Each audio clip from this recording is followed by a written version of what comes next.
Yesterday, we were discussing about apamada, diligence, heedfulness, and the importance of being diligent.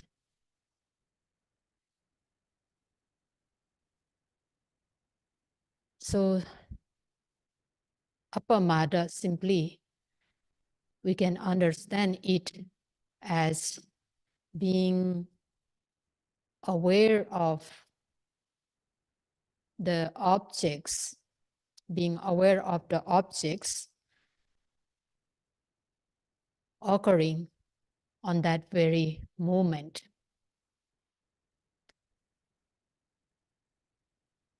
Whenever we see the objects occurring, whenever we meet the objects,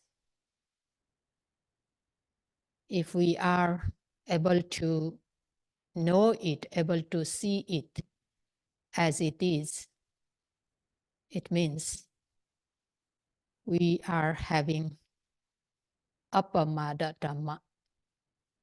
We are diligent. We are heedful. As we also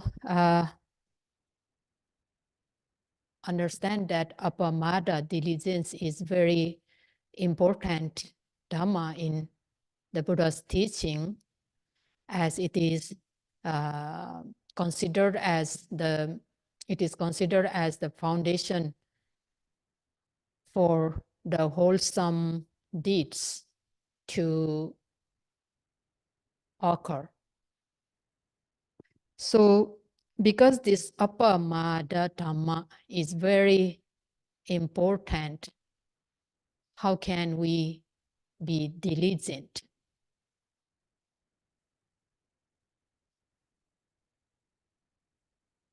How can we be diligent? In the text, it is said that if a person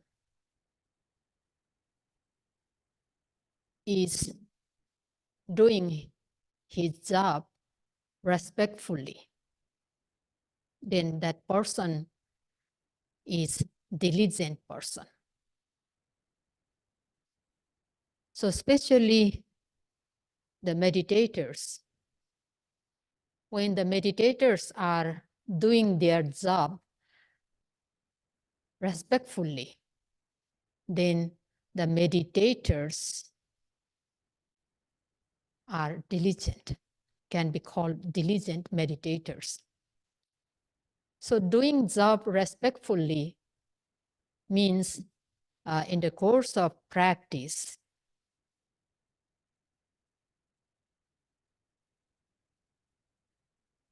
the meditators have to behave like a blind person. The meditators have to behave like a deaf, dumb, and weak person. Means they have to move slowly, and the noting mind must be following those activities, those slow motions, slow activities very closely. And the meditators should not look here and there, although they have a very good eyesight. And the meditators should not listen the sounds. And by chance, if they heard anything, any sound, they have to note, they have to observe immediately, not listening. And the meditators have to behave like a dumb, means they do not know anything. means they should not recall their knowledges that they have gained before, the theory, the Dhamma talks that they have heard, the books they have read. They should not recall those knowledges while they are observing the every presently arising phenomena, physical and mental phenomena. They just need to keep their mind, need to focus their mind on those presently arising physical and mental phenomena without judging, without thinking about that object or thinking about their practice or their experiences. So Sakatsakari is if a meditator can practice respectfully, then meditator is a diligent person. And also, when a person practice continuously in every postures, sitting, standing, walking, lying down, in every posture, if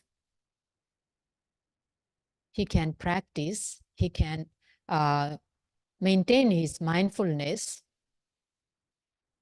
and they, again, a meditator is called a diligent meditator. So practice continuously means not stopping, not breaking off the mindfulness. That is athitakari. Athitakari means not practicing as a stop and go manner, not breaking off the mindfulness. That means practicing continuously. And again, putting effort. Anolina utita, the putting effort continuously, applying the effort in the practice continuously. If a meditator can exert effort continuously without any break, then that meditator is called diligent meditator. Appamatta, diligent meditator. And a meditator, if a meditator has a desire for the practice, if he has a desire to practice continuously, not giving up on the way, not giving up on the way. If he has a desire to continue his practice until he reaches the destination, the final destination, then that meditator is called diligent meditator. A meditator who has the desire to continue his practice, desire to apply effort in the practice to the final destination. And again, the meditator is not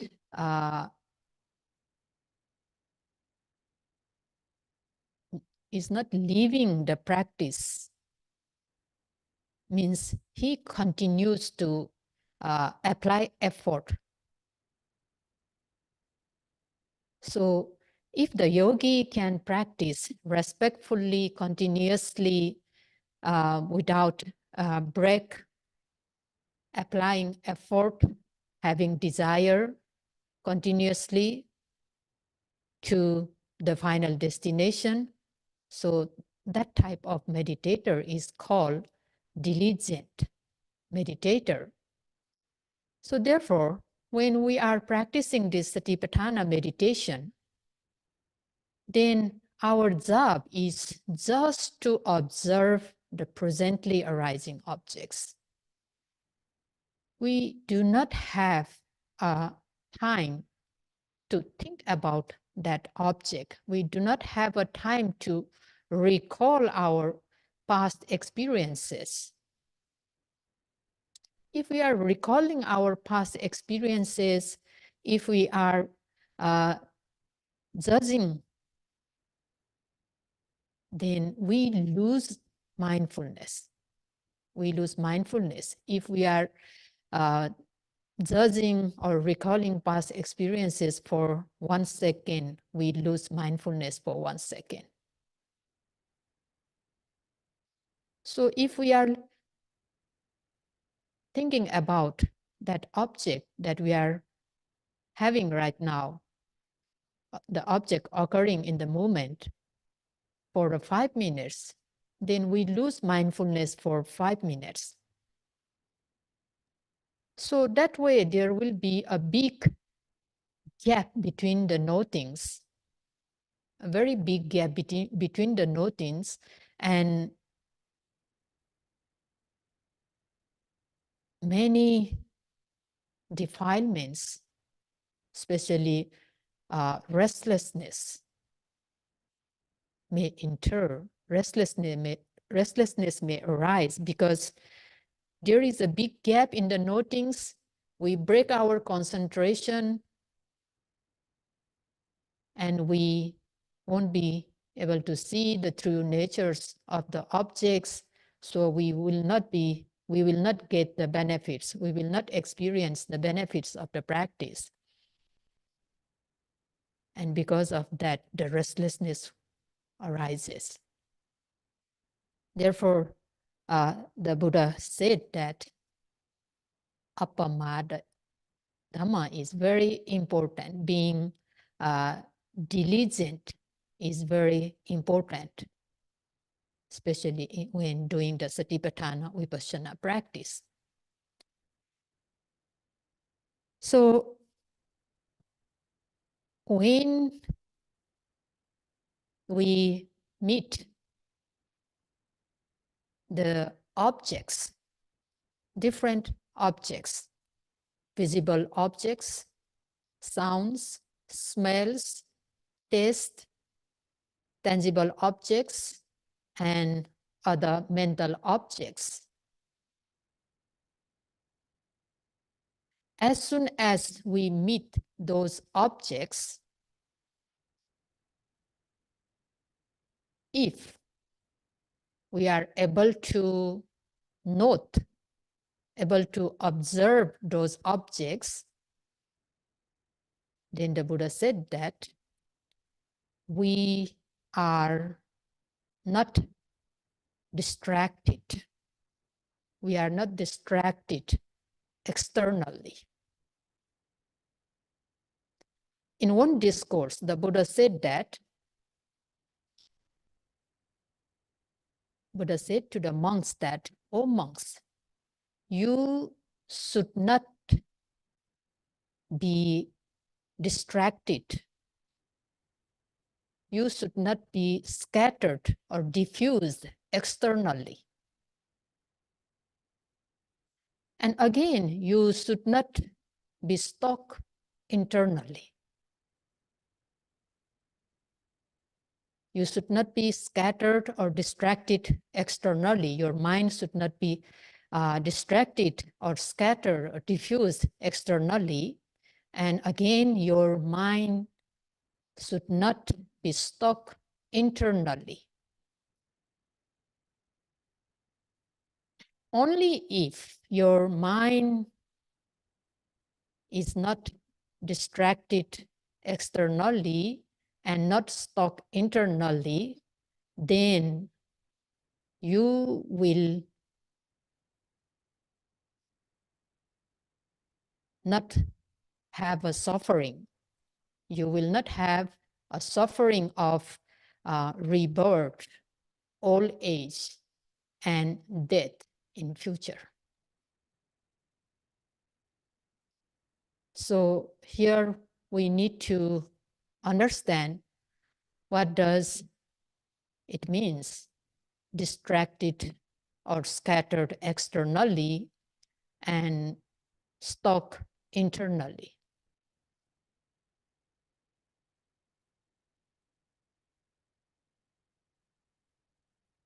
Distracted externally means whenever we meet the objects,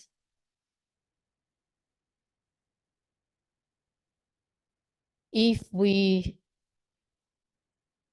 are able to, if we are not able to note those objects, then what will happen? For example, we meet the visible form. We see the visible form with our eyes. And if we are not mindful of these visible objects, visible form, what will happen?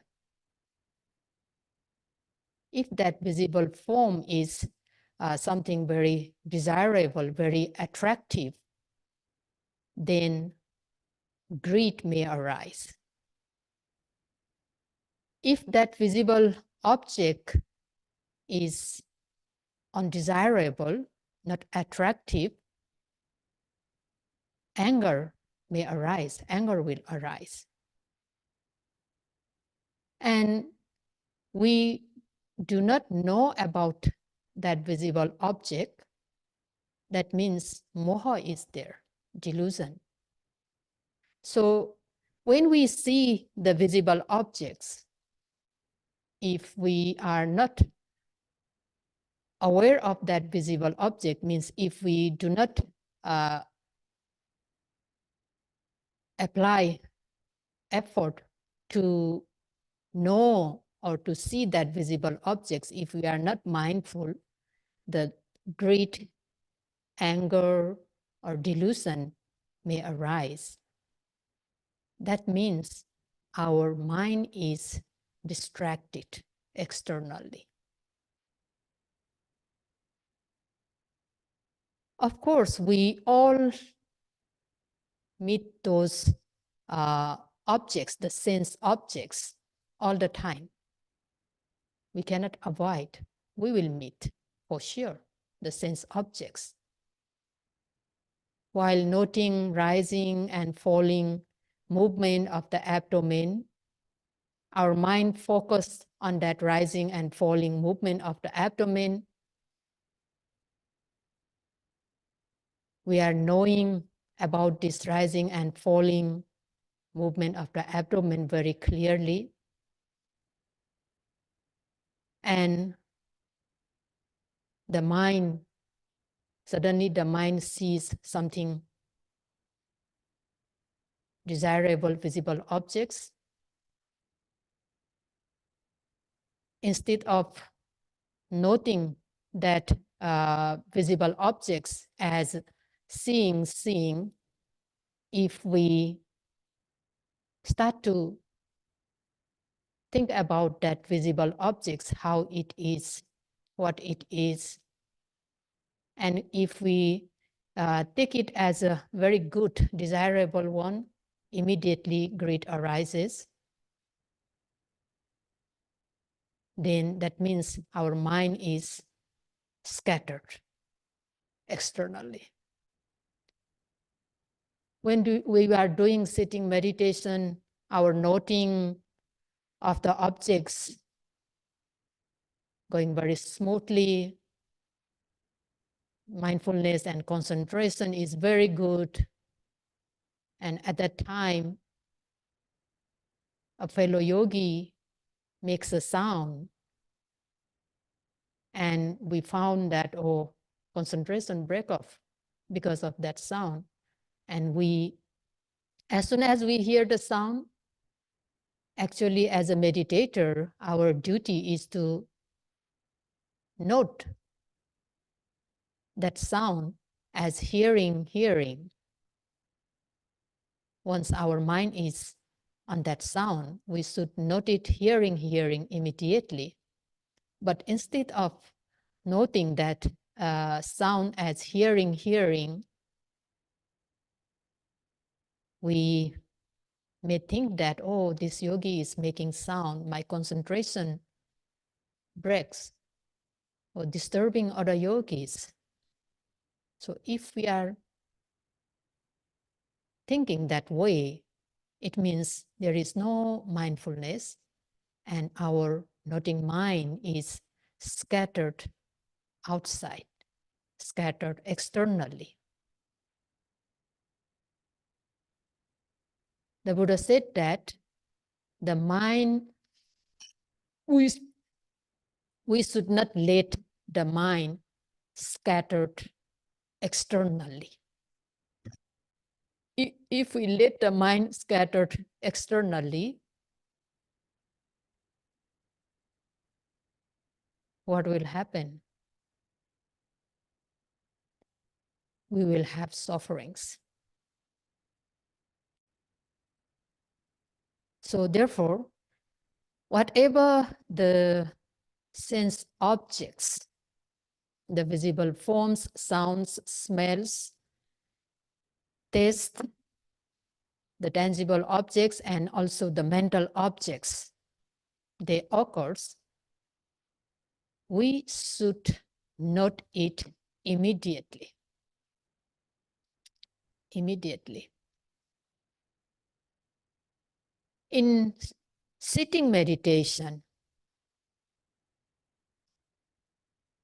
the most difficult part is to know about our mind, the most difficult thing.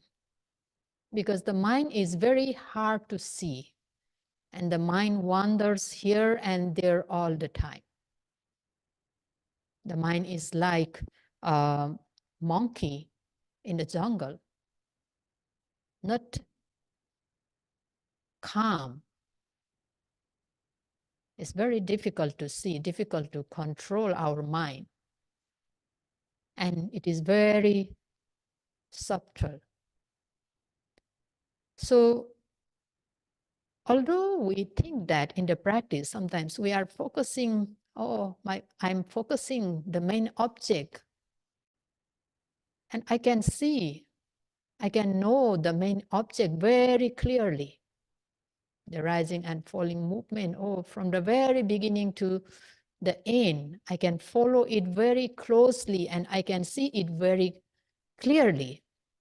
I can know the very true nature of that rising movements, like a tension. I can see the tensions, sometimes stiffness, sometimes expansion, sometimes pushing force or pulling force, or sometimes the rising occurs as a waves. And when we see those true natures, at the same time, sometimes the mind is thinking about that. The mind is thinking about that object, that notings. Although we think that there is just a mindfulness, just pure mindfulness is there. And I know everything what's happening. I can know everything.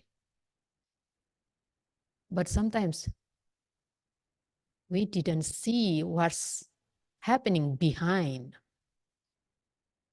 We are observing the objects, we are knowing the nature of the objects, but sometimes at the same time, the mind is talking, the mind is analyzing about notings. So that thinking and analyzing about the objects is also a kind of disturbance in the practice. It is also the kind of disturbance at that time, because the mind is very fast. We didn't see that, we didn't realize that. We think that my mind is observing the objects, my mindfulness is very good, but there is some wandering minds, not wandering outside, not wandering in the external objects, but inside us. So that type of wandering mind, the thinking mind, the analyzing mind, we should be able to notice. We should be able to note them, observe them. Then we will have a very good mindfulness.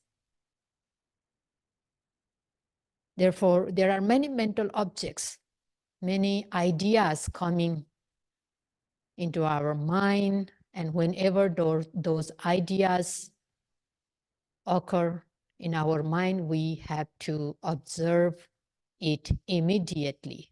If we are able to observe those mental objects, those ideas, those thoughts, then our mind is not scattered externally. And what does the Buddha mean by the mind is not stuck internally?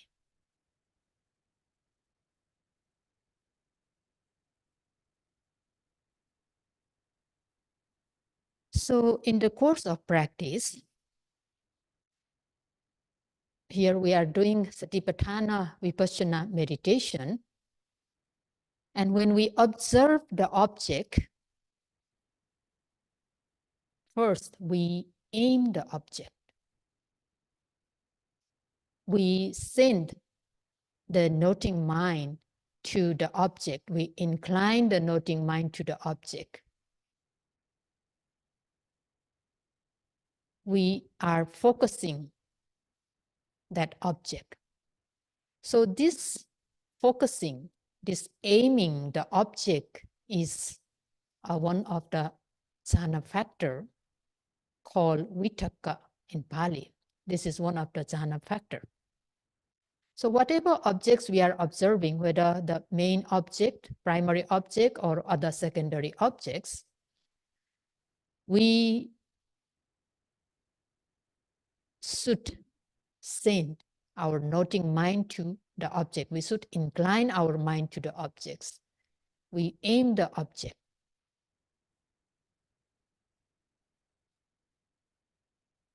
And we are also applying effort.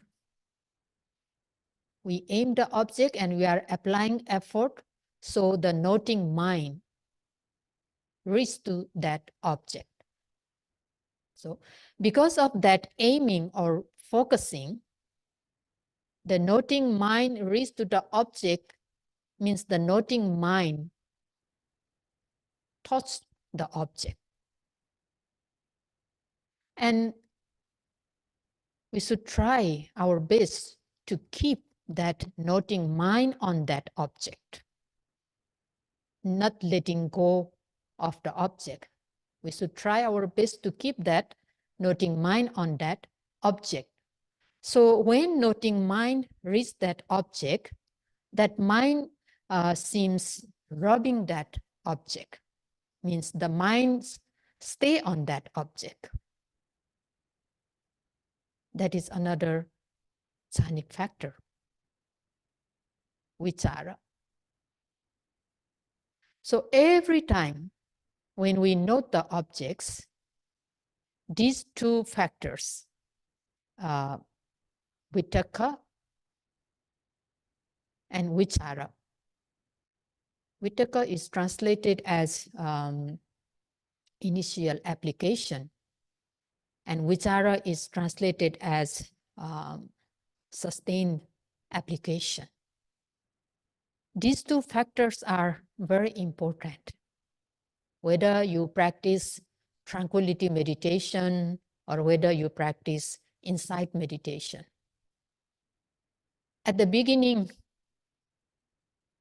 of the practice, these two factors, initial application and sustained application, are very important.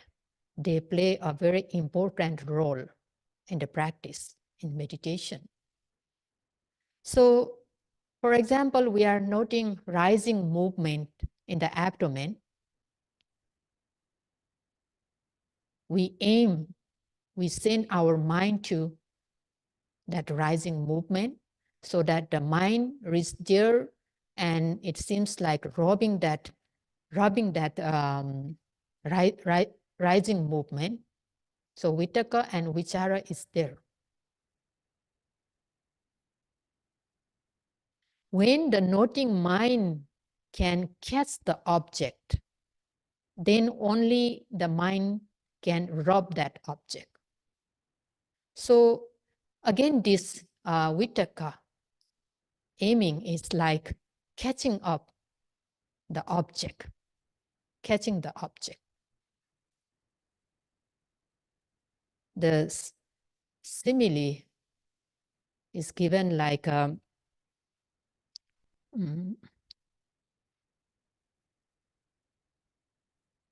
if you want to clean a pot made of copper, if you want to clean the pot made of copper, you have to hold that pot with one hand very firmly. First, you have to hold that pot with one hand very firmly, and then you can, then you have to rub with the another hand. If the pot you do not hold firmly, then you cannot rub because it moves here and there. So first you have to hold the pot very firmly, and with the another hand, you rub it again and again. So by holding firmly, rubbing it again and again, what will happen? The pot becomes very clean, very shiny, very clean and shiny. So same way, here the holding the pot firmly is like a Vitakka, catching the object. And rubbing it again and again is like a Vichara. So at the beginning of practice, when we have these two factors, Vitakka and Vichara, we rub the objects again and again. At that time, the noting mind is on that object all the time. The noting mind is on that object all the time means there is no chance for hindrances to enter in the mind. No chance for hindrances. Means the noting mind is free of hindrances. Free of hindrances, the mental hindrances. That is called viveka, seclusion. Free of hindrances for that moment. As long as you can hold the object and rub it again and again, the hindrances will not get a chance to enter into the mind. So you have a viveka, seclusion. The mind is secluded from those unskillful mental hindrances. And when mind is free of hindrances, that means the mind is now clean, pure, and bright. The mind is very clean, pure, and bright. And because the mind is clean, pure, and bright, piti, rapture, arises. Piti, rapture arises, and because of piti and rapture, sukha also arises. Rapture and bliss arises, and the mind is concentrated. The mind now is calm, still, and steady on that object. So this is also the jhana factors, actually, piti, sukha, and calmness, that is ekagata, concentration. These are the jhana factors. And when those jhana factors are present, the mind is now free of mental hindrances for some time. The mind is, there is very peaceful bliss. The mind is free of hindrances. Now we can see the nature of that object observed very clearly. We feel very peaceful. We feel very calm. So we have a kind of sukha. And that kind of sukha is not the sukha we gain for having the sensual pleasures. This kind of sukha is not gained because of the sensual pleasures. This kind of sukha, pleasure, is called nikkhamma sukha. Nikkhamma sukha means the pleasure or bliss of renunciation. The pleasure or the sukha, bliss of renunciation. Because your mind is free from hindrances. No hindrances at all. So when in the practice, when we have that type of sukha, sometimes we enjoy it. When we experience this type of sukha, then we enjoy it. Means, according to the Satipatthana Sutta, whatever feelings you are having in the practice, while in the practice, you have to observe them. Whether you are having painful feelings or whether you are having pleasurable feelings. We are instructed to observe it as it is. But sometimes in the course of practice, when we experience this type of pleasure, the pleasure we gain from the practice, not from the sensual pleasures. The pleasure we gain through the practice, we enjoy it. We are very delighted to have this type of pleasure, this type of sukha. So we forget to note, we forget to observe it. We become negligent.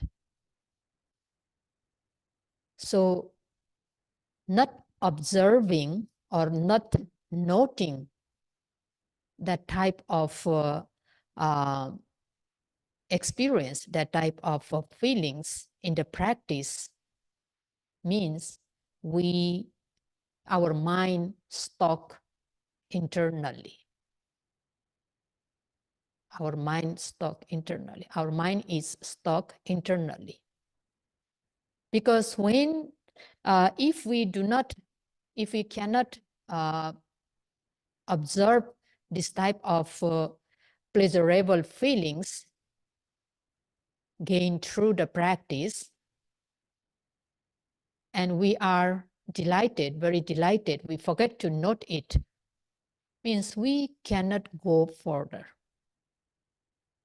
We cannot go further. That is, the mind is, said to be, the mind is what? Stuck internally. Therefore, the Buddha said that if the mind is not stuck internally, then one can be free of sufferings of rebirth, old age, and death. If one is stuck internally, then one cannot be free of the sufferings of rebirth, old age, and death.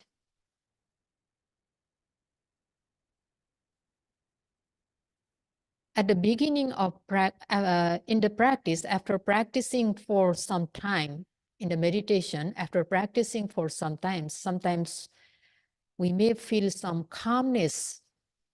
We feel our body is so calm. The body is very calm and the mind also very calm.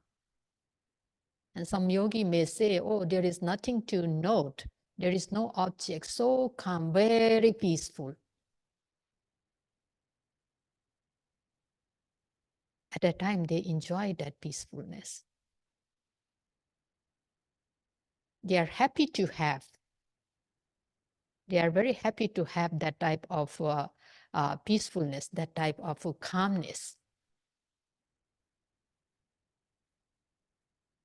And they forget to note it. So we have to be very careful.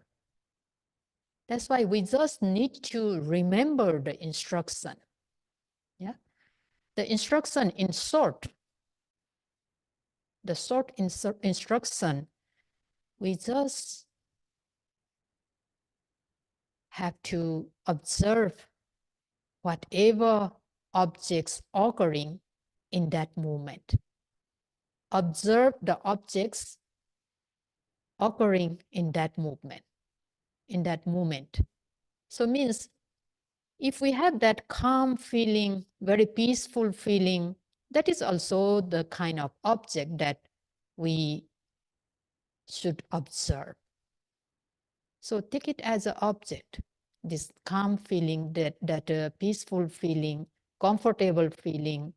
Instead of enjoying it, instead of thinking about that feeling, just observe it. Means if we can observe it immediately, then we are diligent. We are diligent and we are not stuck internally.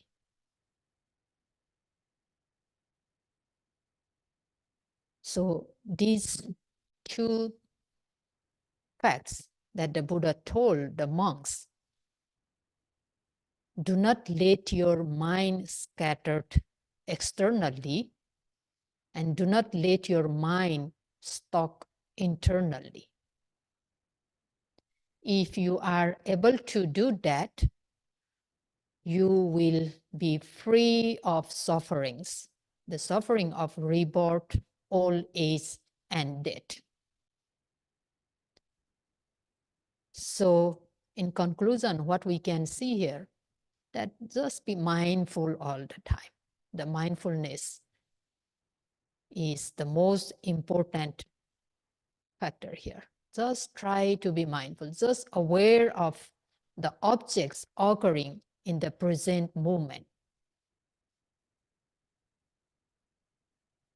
But being mindful all the time is not the very easy one, not the very easy thing. we should have saddha. We should have a faith. We should have a faith in the practice, especially in the practice that we are doing here right now. So the faith, saddha, is very, very important. This saddha, the Buddha said that this saddha is like a seed to cultivate the wholesome deeds. Saddha is like a seed to cultivate the wholesome deeds, wholesome actions. Just like saddha, the tree is born and that tree bears the fruit. Same way, if saddha, faith, and confidence is there, we do the wholesome deeds. The wholesome deed here, now we are doing this mindfulness practice. If we have saddha, we apply energy. We put effort in the practice. If our saddha, faith, is very weak, our effort also will be very weak. We won't put much effort in the practice because our saddha is very weak. So this saddha, faith, is very, very important. We should have the good saddha. We should have a powerful saddha.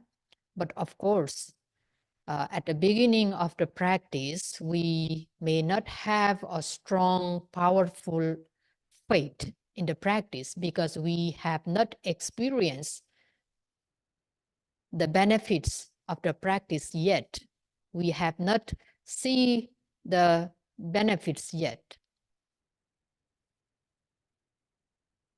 Our saddha is still very weak at the beginning.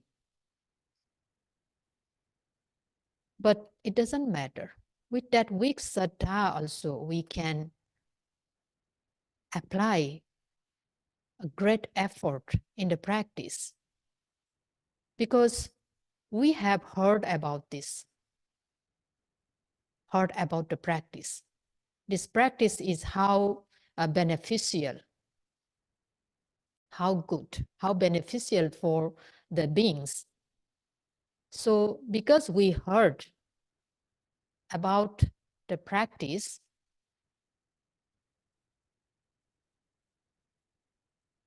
based on that, we can make awake saddha. We can awake saddha, faith. So only if we have a faith in that way, if we can awake saddha in that way, then we will put effort in the practice. We will try to observe every objects occurring in that moment continuously, respectfully, continuously, until we reach our final destination. So may you all be able to apply ardent effort in the practice so that you will not,